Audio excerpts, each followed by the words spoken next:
नमो अरिहन्ताणं नमो सिद्धाणं नमो आयर्याणं नमो उवज्जायाणं नमो लोये सौवसावुणं।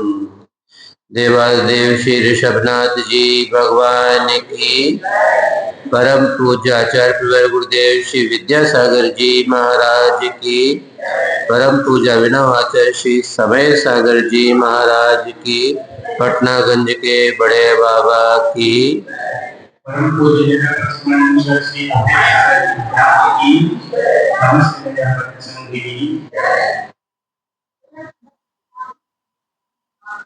मूक माटी नामक इस कृति में प्रश्न नंबर 7 पर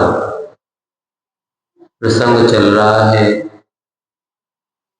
धरती माँ से माटी ने अपना निवेदन किया था और वह उसकी क्रिया की प्रतिक्रिया क्या होती है, उस रूप में अपनी जिज्ञासा, अपनी भावना को उत्तर के स्वरूप में माँ से कुछ सुनना चाहती थी। अब यहाँ धरती माता उस बेटे की जिज्ञासा का समाधान कर रहे हैं।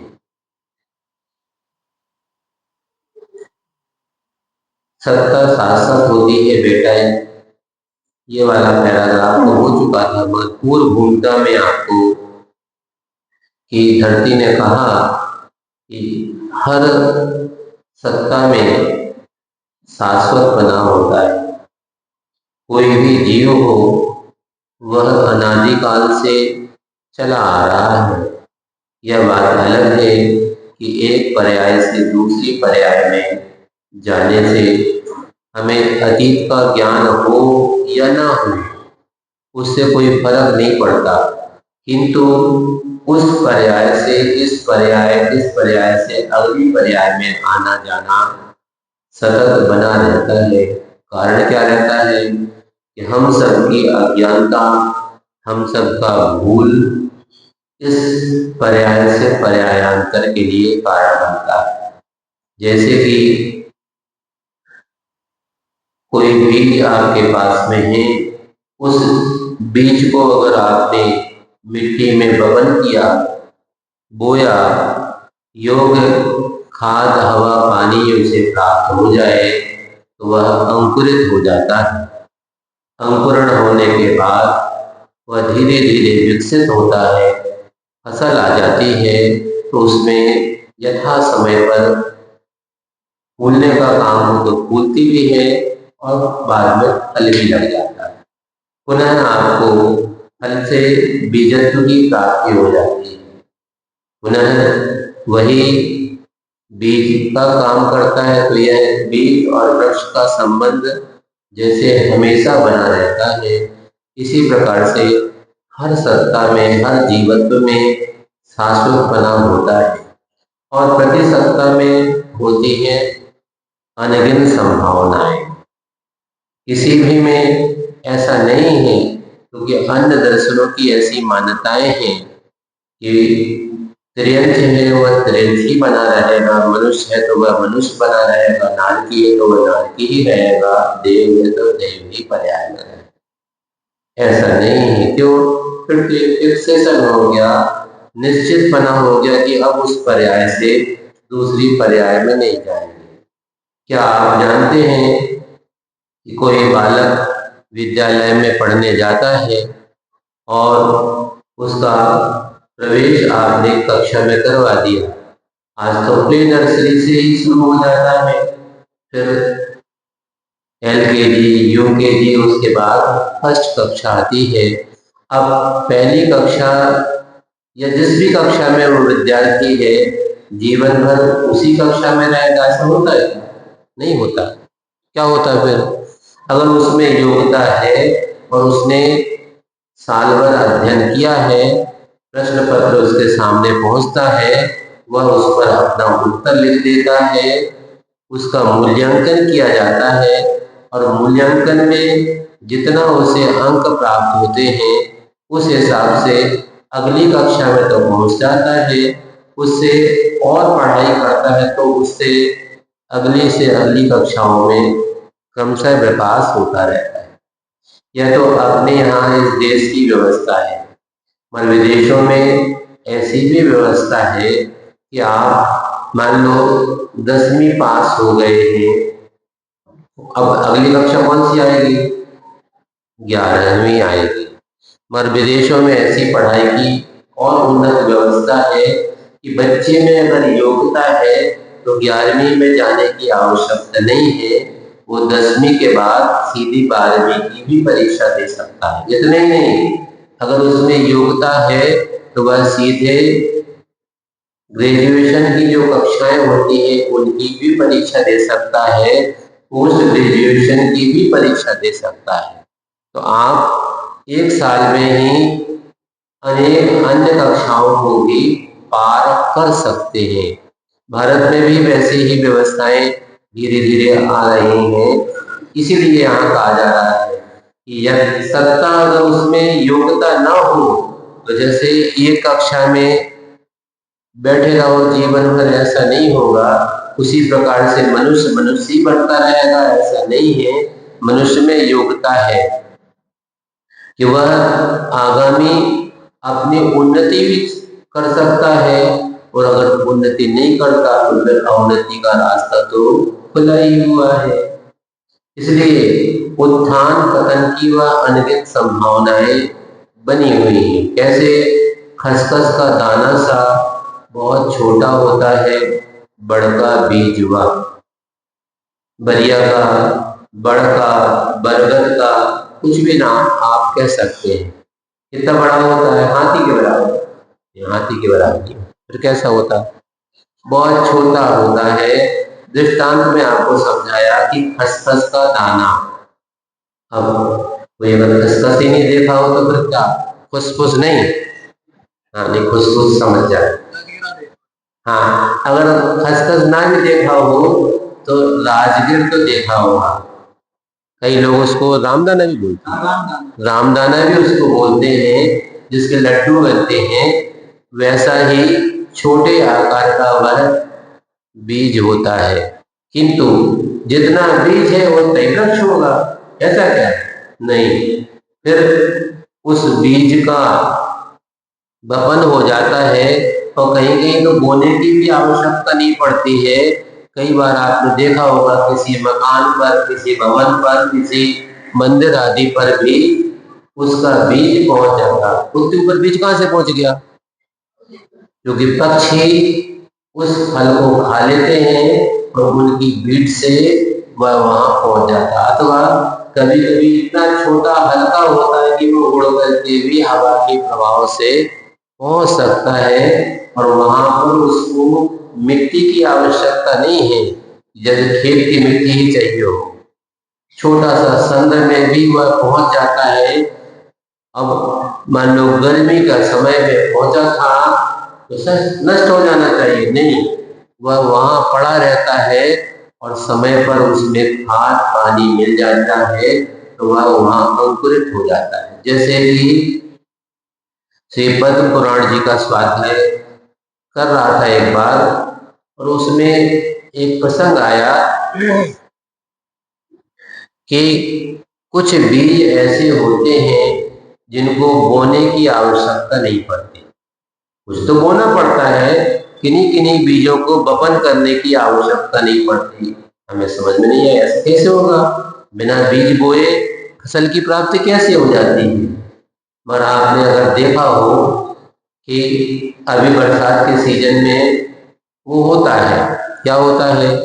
एक बीज ऐसा होता है जैसा कि आपके घरों में मेथी दाना होगा ना, मेथी के दाने के समान ही वह बीज होता है, जिसको कुंवार भी कहते हैं, कहीं चरौटा कहते हैं, कहीं चपौड़ा कहते हैं, कोई भी नाम आप कह सकते हैं, पर चीज आपको समझ में आ जाए तो हमारा तो उद्देश्य बताने का है।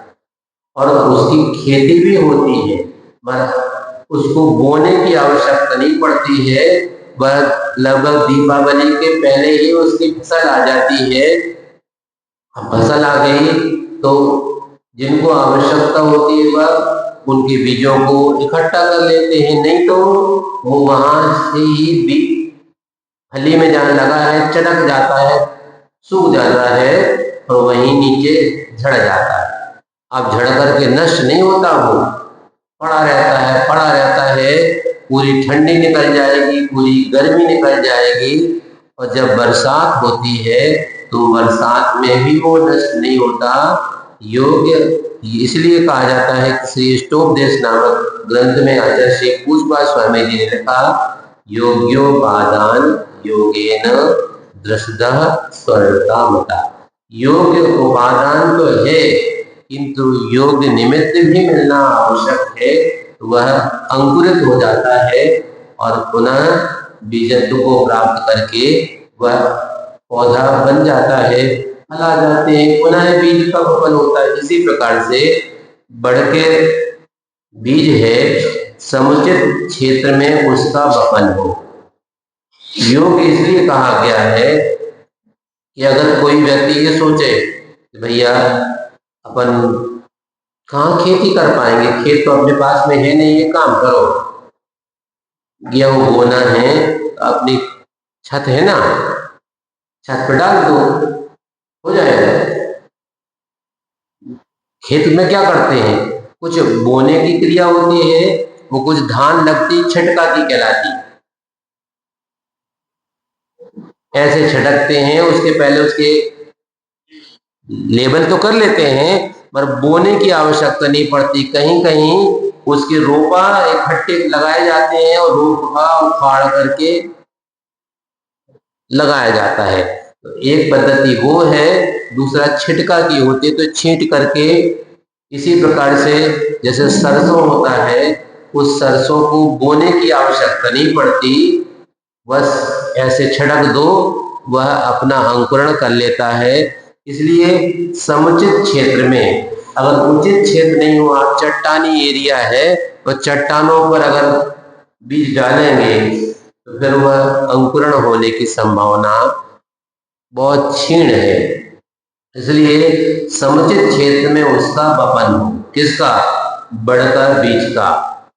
समयोचित खाद हवा जल उसे मिले, समय पर मिले, असमय पर ना मिले। नहीं तो कई बार ऐसा हो जाता है कि किसी श्रावक ने आहार दान कभी किया था, कब किया था, मान लो सर्दी का समय था और सर्दी के समय पर उसने उगाली चलाई थी, है कि नहीं। अब गर्मी का समय हो तो ख्याल आ गई कि महाराज को आज आहार देना है, अपन को उगाली बना ला चलो, इसका फर्क पड़ो ले बारो जाने हमें कर, हमारा तो काम दे को महाराज, हमने देखा था आपको उस बार हम आए थे ना आहार देने, तब हमने आपको उगाली खिलाई थी, उगाली ले आए, है कि नहीं। और गर्मी में ठंडाई चलाई थी, और सर्दी जब कड़ाके की पड़ रही हो, दिसंबर जनवरी का समय हो, ठंडाई बनाए करके लिया, ठंडाई चला दो।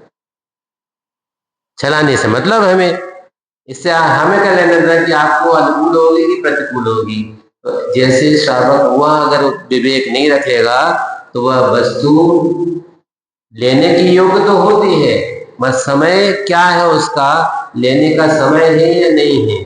इसी प्रकार से समय पर अगर उचित मात्रा में ये काम करो कि खाद डलती है, आज के जमाने में गलत प्रयोग हो रहा है, जो फर्टिलाइजर वाली खाद, केमिकल वाली खाद का उपयोग कर रहे हैं, उसका दुष्परिणाम भी निकल रहा है कि वह इतनी अधिक मात्रा में, पहले एक फसल होती थी, फिर 2 फसल हो गई, फिर 3 फसल हो गई, अब 3 फसल ले रहे हैं और खूब खाद डाल डाल करके प्रयास कर रहे हैं। तो दक्षिण भारत में कहीं कहीं पंजाब में भी ऐसी स्थिति बन गई है कि वह खेत उजड़ होते जा रहे हैं। क्यों, उसमें उर्वरा शक्ति समाप्त होती जा रही है, तो उनमें जो बीज का वपन होने की योग्यता थी वह भी नष्ट होती है। अब साल नहीं, 2 साल 3 साल 4 साल खेत को खाली रहने दो, तब उसमें वैसे योग्यता है जो वह मिट्टी नहीं राख के समान परिवर्तित हो गई। इसलिए यहाँ कहा जा रहा है कि खाद की बोरी में डाल दो बीज को, खूब खाद मिल जाए तो भी काम नहीं बनेगा। एक काम करो, तालाब में डाल दो, खूब पानी मिल जाए तो भी काम नहीं होगा। और हवा में ऐसे अधर में रख दो, खूब हवा मिल जाएगी तो भी काम नहीं होगा। इसलिए योग्य मात्रा में ही उसको खाद, हवा, जल मिले तो अंकुरित होगा। अंकुरित होगा तब वह पौधा बनेगा। एक बार बचपन में हमने एक प्रयोग करने की भावना से नहीं किया था, कई प्रकार के सब्जियों के बीज बोए थे, एक बीज उसके साथ एक गमले में दूसरा लगा दिया। अब ये तो सब्जी के बीज तो समय पर अंकुरित हो गए, पौधा बन गए, सब्जियां भी हो गई, पर जो गमला में पौधा लगा बीज डाला था उसमें कुछ नहीं हुआ। 1 दिन, 2 दिन, 4 दिन, 6 दिन, 10 दिन, 15 दिन हो गए, हम भी भूल गए। लगभग 3-4 महीने के बाद अचानक एक दिन देखने में आया उस गमले में कुछ अंकुरण सा हो रहा है। पता नहीं ये क्या हो रहा है यहाँ पे। हम ही भूल गए कि हमने तो यहाँ बीज डाला था। अब अंकुरण तो देखने में आ गया, पर क्या है जी, उत्सुकता तो थी, पर जब वो बड़ा कुछ हो तब समझ में आया काय का। धीरे धीरे कुछ समय के बाद जब वो बड़ा हुआ तब समझ में आया, अरे इसमें हमने इमली का बीज लगाया था। अब इमली का बीज ऐसा है कि उसका जो छिलका होता है बहुत कड़ा होता है, जल्दी नहीं गलता वो, बाकी के तो गल जाते हैं, इसलिए लंबा समय लग गया। और जब उसके पत्ते देखने में आए तब समझ में आया यह इमली का बीज है। इसी प्रकार से अंकुरण तो होगा, किंतु अंकुरण योग्य समय पर ही होगा। कुछ ही दिनों में वह विशाल काय धारण करता, शरीर उसका विकसित हो जाता है और बट के रूप में अवतार लेता है। वह बढ़ करके बरिया का, बरगद का बड़का पेड़ बन जाता है। यह वह प्रति सप्ताह में होती है अनगिनत संभावनाएं। इसका ही दृष्टांत के रूप में आपको बताया गया कि वह लगता तो है छोटा सा, खसखस के दाने के बराबर छोटा। अब किसी को बताओ, देखो ये है बरगद का पेड़, इसका बीज देखा, जितना बड़ा ये पेड़ है इतना बड़ा इसका बीज होता होगा, ऐसा क्या? अब किसी बच्चे को दिखाओ कि इतना सा ये बीज है, उससे तो हम नहीं मानते। क्यों? हमें ऐसे कैसे विश्वास करें आपकी बात पर? इतना बड़ा वृक्ष है तो कम से कम थोड़ा इतना बड़ा तो करीब बीज होना चाहिए ना। यही तो संभावना है कि कितनी बड़ी विशालता को धारण कर सकता है। इसी प्रकार से आत्मा भी भले ही बहुत सूक्ष्म पर्याय में है, किंतु सूक्ष्म पर्याय में रहते हुए भी शरीर का आकार भले छोटा है, किंतु उस आत्मा में ऐसी योग्यता है कि वह कुछ ही समय में अपना विकास कर सकता है। कहाँ निगोद की पर्याय है, उस निगोद की पर्याय में एक माई एक राज्य जैसी बात है कि अनेक झुंड के रूप में वह पैदा हो सकते हैं और एक श्वास में 8-10 बार के समान जन्म भी ले लेते हैं, मृत्यु भी हो जाती है। इस प्रकार से यही इसकी महत्ता है, यही इसकी महानपना है।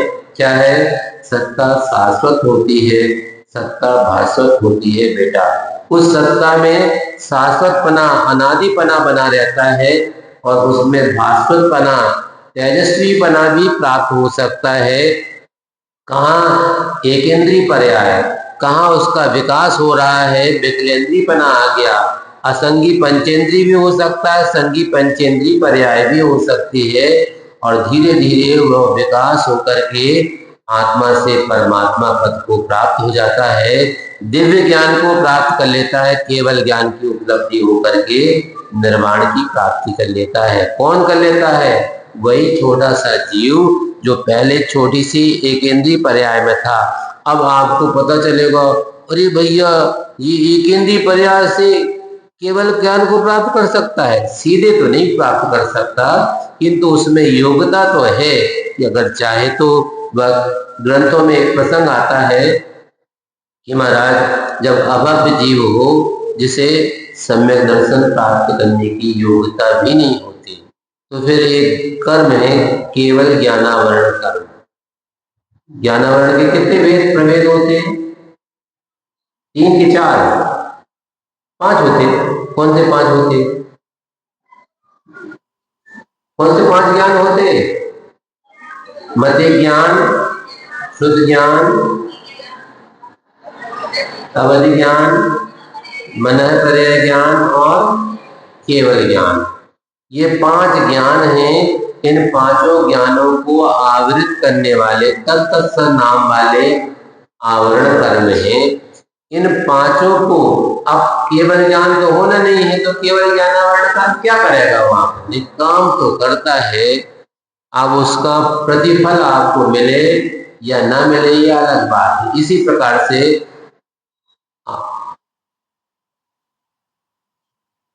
आस्था की नासा से सर्वप्रथम नहीं, अच्छा कुछ पंक्ति छूट गई। रहस्य में पड़ी इस गंध का अनुपान करना होगा। क्या रहस्य है कि प्रति सत्ता में, प्रति जीव में अनगिनत संभावनाएं, एक ही नहीं कि वह एक इंद्रिय है तो एक इंद्रिय बना रहेगा, नहीं, 2 इंद्रिय भी बन सकता है। तो ऐसे ही बनता होगा, एक इंद्रिय से पहले 2 इंद्रिय में, जैसे पहली कक्षा से दूसरी कक्षा, दूसरी से तीसरी, चौथी, 5वीं, ऐसे क्रम से बढ़ते हैं। उसी प्रकार से नहीं, आचार्य भगवान पहले जैसे किसी को मोक्ष मार्ग पे आगे कदम बढ़ाना हो तो पहले ब्रह्मचर्य व्रत लियो, फिर प्रतिमाओं का स्वरूप समझो, 1 प्रतिमा, 2 प्रतिमा, 3 प्रतिमा, क्रम से बढ़ते बढ़ते मान लो 7 प्रतिमा, फिर 8वीं, 9वीं, 10वीं, 11वीं में भी क्षुल्लक जी, फिर एलक जी, इसके बाद मुनि की पद की प्राप्ति होती है। मगर ऐसा अपने आप में योग्यता अगर हो तो जैसे आचार्य श्री की कितनी दीक्षा हुई? क्षुल्लक, एलक, मुनि, सीधी मुनि दीक्षा हुई। इसी प्रकार से हमारे यहाँ पर संघ में जैसे प्रभात सागर जी महाराज हैं, उनकी 3 दीक्षा हुई। 3 दीक्षा मतलब क्षुल्लक दीक्षा भी हुई, एलक दीक्षा भी हुई और मुनि दीक्षा भी हुई। हमारी 2 दीक्षाएं हुई। सीधे ही ब्रह्मचारी से एलक पद की प्राप्ति हुई, क्षुल्लक नहीं बने, मुनि दीक्षा हुई। और निरीह सागर जी महाराज हैं, उनकी सीधी मुनि दीक्षा हुई। तो यहाँ पर 1 पद के धारक भी हैं, 2 पद के धारक भी हैं और 3 पद के धारक भी हैं, है कि नहीं? तो सबकी योग्यता अलग अलग हुई कि नहीं? आचार्य भगवान ने जिसमें जैसी योग्यता देखी उसको वैसा ही प्रगति का अवसर मिला। इसी प्रकार रहस्य में पड़ी इस गंध का अनुपान करना पड़ेगा। यह जो रहस्य की बात बताई कि प्रति जीव में उत्थान की संभावनाएं पूरी पूरी है, और अगर उत्थान नहीं किया तो फिर पतन तो होता ही होता है। इसलिए रहस्य में पड़ी इस गंध का, यह जो जानकारी आपको दी गई वो धरती कह रहा है माटी से कि तुम्हें इस रहस्य में पड़ी गंध का अनुपान करना पड़ेगा, स्वाद लेना पड़ेगा, सूंघना पड़ेगा।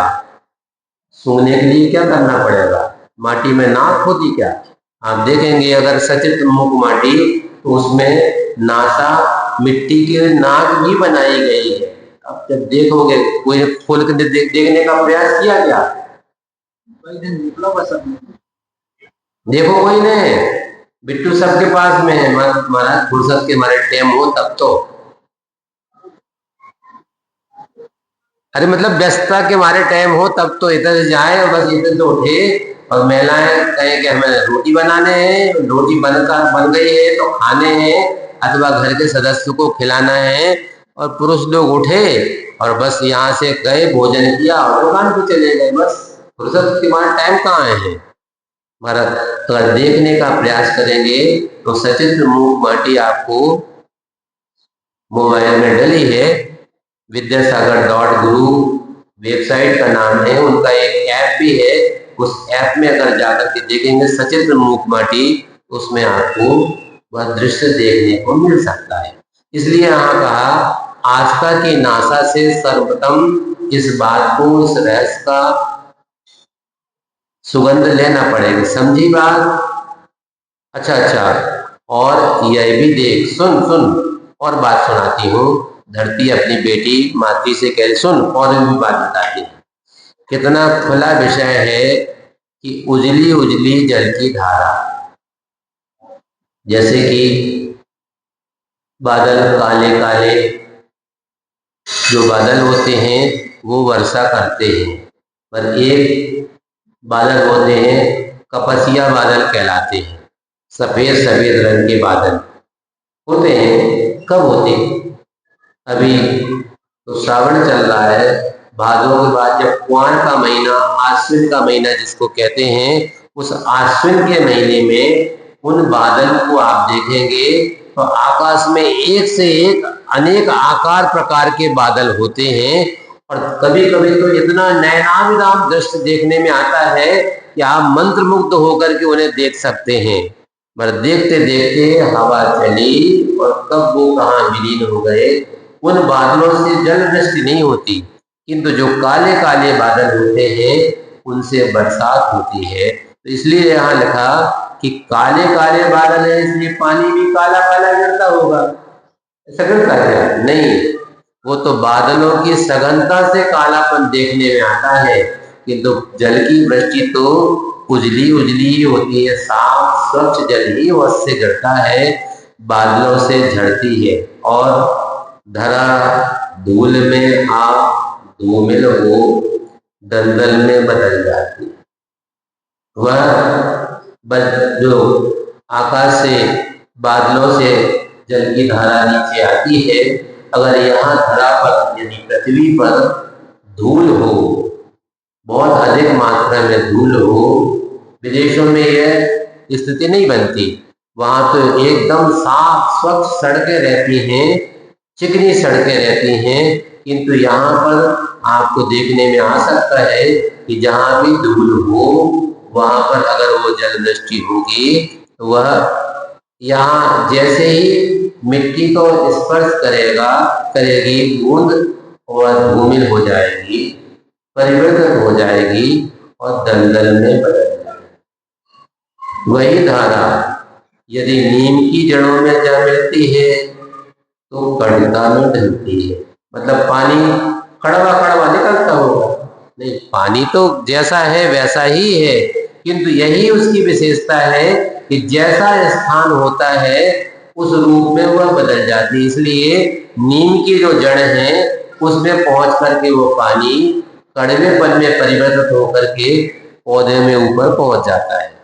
सागर में जा गिरती कहाँ? 42 किलोमीटर दूर।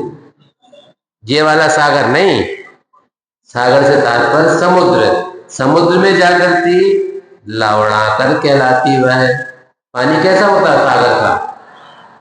खारा। सब सागर का पानी खारा नहीं होता, ये तो लवण समुद्र का पानी खारा है। का क्षीर सागर से भी आता ना, अभिषेक पाठ करने वालों, उसमें तो क्षीर सागर से जनता आता है, तो वो कैसा होता है? क्षीर के समान स्वाद वाला होता है।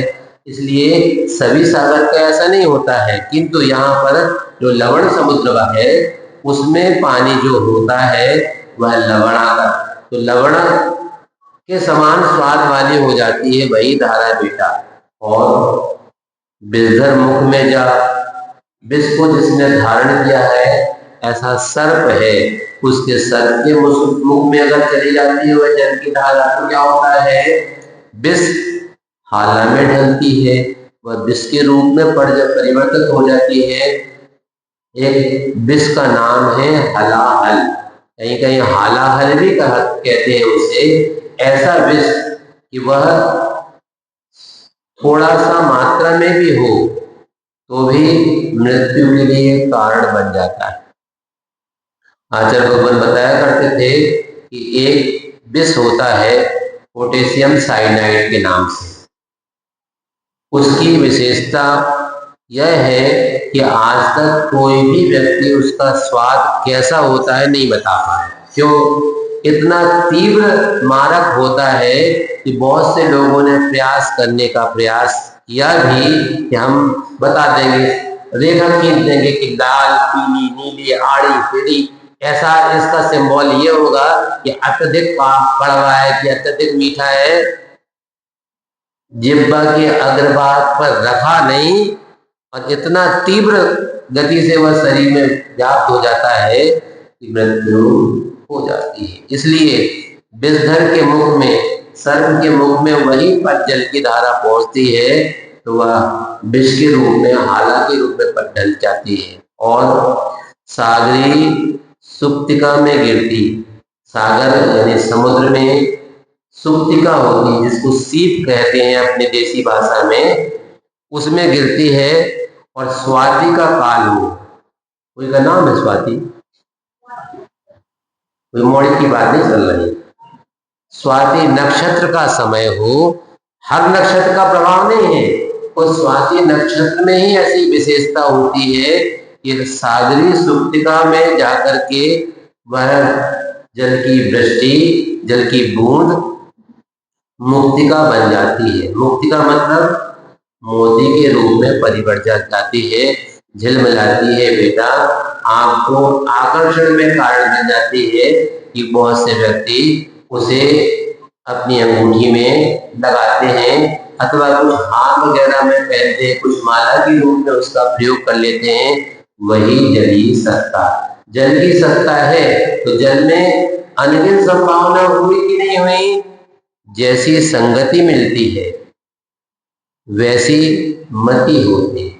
आप साधु का संगति करेंगे तो आपको संसार शरीर से, भोगों से मृत्युमय वातावरण मिलेगा, किंतु किसी नशेड़ी गजेड़ी के साथ में अगर बैठ जाएंगे तो आपको फिर वैसा ही होगा। और अगर किसी सभ्य व्यक्ति के पास बैठेंगे तो साथ में विचार आएंगे। इसलिए जैसा संगति होती है वैसा ही। आचार्य भगवान एक बार बता रहे थे अपने प्रवचन में कि कोई व्यक्ति मित्र है, बहुत अभिन्न मित्र है, पर क्या करें, मित्रता तो है पर एक सद्गुणी है और एक दुर्गुणी है। एक को इसकी लत लगी हुई पीने की, पानी पीने की नहीं, शराब जैसा व्यसन करता है, और मित्रता है। अब क्या करें, हम तो जा रहे हैं कहाँ पर, कलारी, तो कलारी जा रहे तो भैया हम क्या करें, हम कहाँ कर रहे होते जाकर, चलो तो तुमने पियो, तुम तो बैठ होते। अथवा आधुनिक जमाने में बहुत सी होटल्स होती हैं, उनमें बार होते हैं तो अपन बार चलते हैं, उनसे बार बार चलेंगे, बार बार खाए के लिए जा रहे हैं, बार घूमने, तो कब घूमने का देखने होता है, तो देखने लायक थोड़ी है, पर वहां पहुंच गए। अब बार में बैठ करके एक व्यक्ति तो बोतल खोल करके पी रहा। अब इन्हें सोचा हम क्या करेंगे भैया बार में बैठ के, एक काम करो, तुम्हें हम पीने के लिए दूसरी वस्तु मंगाते रहे, एक काम करो दूध मंगा दे रहे बॉटल में, तुम दूध पी ले। पर वहां से अगर कोई व्यक्ति बॉटल से दूध भी अगर पी रहा है तो किसी ने बाहर देख लिया तो क्या होगा, ये भी बाई पी रहे है कि नहीं, क्या पी रहे थे, ये भैया कह रहे दारू। मगर बुंदेलखंड में कोई बीमार अगर हो गया हो और बीमार अवस्था में पूछने बैठने जाते ना, क्या भैया क्या हो गो, अच्छा कब से हैं, तबीयत ठीक नहीं लग रही, अच्छा दवाई दारू चल रही कि नहीं चल रही, पूछ तक नहीं पूछते, तो दवाई तो समझ में आती ही है भैया औषधि चलती कि नहीं चलती, दारू दारू भी चलती क्या, महाराज कह रहे दवाई बंद है दारू चलती, मगर वास्तव में वहां दारू शब्द का प्रयोग सही है कि गलत है, गलत है नहीं, बिल्कुल सही है। आप उसका अर्थ नहीं जानते हैं, इसलिए आपको गलत सा प्रतीत हो रहा है। वहां दारू से तात्पर्य शराब नहीं है, तो क्या है? जिन्होंने कर्म सिद्धांत पढ़ा हो, वहां मान जैसा कसाय होती ना, क्रोध मान माया लोभ, चार कसाय होती है। उनमें कड़ापन बताने के लिए चार प्रकार के दृष्टांत दिए हैं। एक आगम में, आगम का शब्द है ये, लता, दारू, अस्थि और शैल। क्या है मतलब? जैसे कि आप देखते हैं कि कुछ लताएं होती हैं जिसको आप बेल कहते हैं, देसी भाषा में बोल कहते हैं, है कि नहीं? वह पेड़ तो तने के माध्यम से ऐसा ऊपर बढ़ जाता है, और जो बेल वाला होता है वो विकसित नहीं हो पा रहा, तो क्या करते? रस्सी लगा दी और रस्सी के समान उसमें लपेट दिया, तो वो रस्सी के सहारे धीरे धीरे ऊपर की ओर, आगे की ओर, जहां जिस तरफ आपने रस्सी को बांध दिया है उस तरफ आगे बढ़ जाती है। अभी रास्ते में देखते आए थे बीनावाड़ा से, कुछ क्या कहता है, मिचिंग, मिर्चिंग, अब वो सफेद पन्नी वाले जहाँ लगे थे,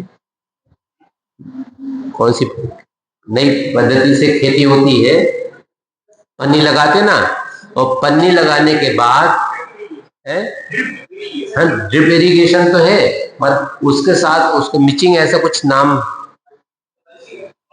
मल्चिंग, हाँ मल्चिंग, मल्चिंग कहलाती है। तो वो मिट्टी को ऐसा लगा करके और उस पर पन्नी लगा देते हैं, बीच में छेद कर देते हैं, उसमें उसमें बीज का वपन करते हैं ताकि कचरा आजू बाजू में पैदा ना हो।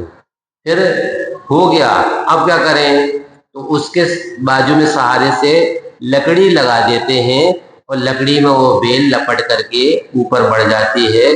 पान के बरेजे भी वैसे ही लगाए जाते हैं। यह खेती की पद्धति है, तो वह इतनी मुलायम होती है कि अपने आश्रय से स्वयं आगे नहीं बढ़ पाती, इतनी नाजुक होती है। किंतु दूसरी होती है लकड़ी, जैसे ये हम लोगों के पीछे ना, तो ये डंडी ऐसी ऐसी होती होगी पेड़ में, है, फिर क्या होता?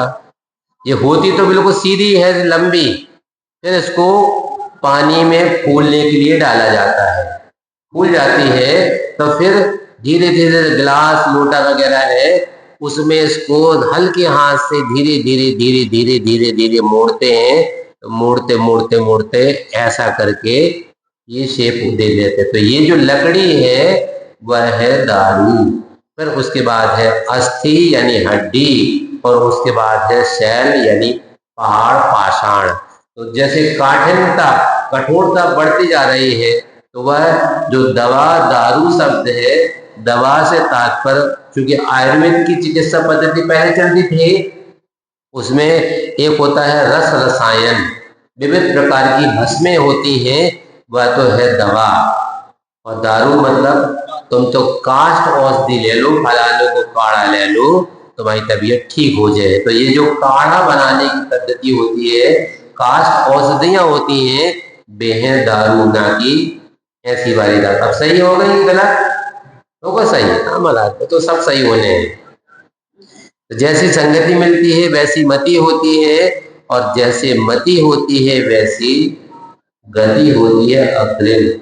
इसलिए कहा जाता है अंत मता सुगता, अंत में मति जैसी होती है। अगर कर्म सिद्धांत जिन्होंने पढ़ा हो, सुना हो, सीखा हो, तो ऐसा कहा जाता है ग्रंथों में कि जीव अपनी आयु के, मनुष्य मान लो है, तो जैसे दृष्टांत को समझना है, 60 साल की उम्र वाला कोई व्यक्ति है, तो प्रति समय 8 कर्म बनते कि नहीं बनते? कछु गिरधोना जैसे ऐसी ऐसी कर रही हैं, बनते हैं। मतलब हमें तो गर्दन हिलाने हैं, बस हिलाने से मतलब है नहीं, प्रति समय 7 कर्म बनते हैं, 8वां कर्म एक बच जाता है। कौन सा कर्म? आयु कर्म है, वो प्रति समय नहीं बनता, उसके लिए निश्चित समयावधि होती है कि कुल जितनी आयु उसको मिली है उसके 2 त्रिभाग, यानी जैसे 60 साल की उम्र किसी की है तो 2 त्रिभाग, 3 भाग कर दो, तो 40 साल एक तरफ, 20 साल एक तरफ। जब 40वां वर्ष होगा उस समय अंतर मूर्त का समय होगा, जब उसे आयु कर्म का बंध होगा। अगर नहीं हुआ अंतर मूर्त में तो फिर जो 20 साल बचे हैं, 20 के 21 कर दो, तो 21 में से 14 साल जब निकलेंगे तब दूसरा त्रिभाग काल पड़ेगा, उस समय आयु का बंध होगा।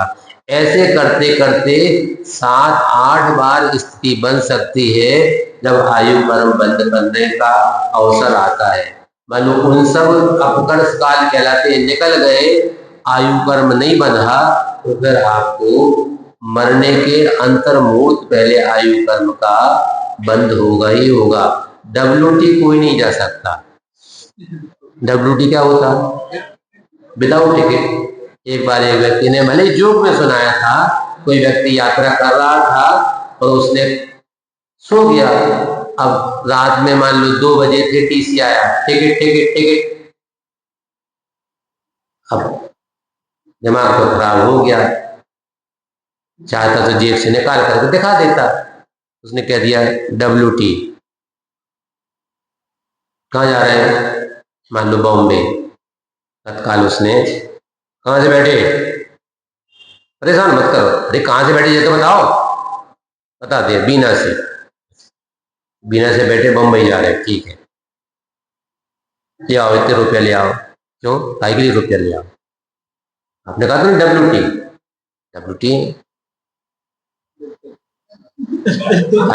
तुमने कहा था WT। हाँ तो WT तो है, हम अभी भी कह रहे WT है, मतलब विथ टिकट। अरे WT का मतलब विदाउट टिकट है, आपने समझ लिया तो हम क्या करें? हमने तो कहा था विथ टिकट है, इसलिए WT कहा था, या टिकट साथ में है हमारे। अब जरा सी अपने पास धर लो। इसलिए जैसी मति होती है वैसे अग्रिम गति होती है, मिलती जाती कब तक? और यही हुआ युगों युगों से, भवों भवों से। इसलिए है, हाँ, सोते समय कितने कर्मों का बंद होगा? चाहे सोते समय हो चाहे जगते समय हो, कर्म तो बंद होता है। जैसे आप सो रहे हो तो आपको बिजली का मीटर बंद हो जाता, बंद हो जाता नहीं, काहे नहीं बंद हो जाता? हम सो रहे हैं, आपका करने बिजली को, हमने खटका भी नहीं चालू करे, मगर वो आपका अगर स्विच बोर्ड में एक इंडिकेटर लगा रहता है, इंडिकेटर भी अगर चालू है तो आप इसी प्रकार से आप सो जाओ, सोने के पहले जितने खटका में बटन लगे हैं सर, ओ अच्छा लाइट नहीं है, लाइट नहीं है तो क्या करें, पंखा कैसे चलाएं, चलो सो जाओ।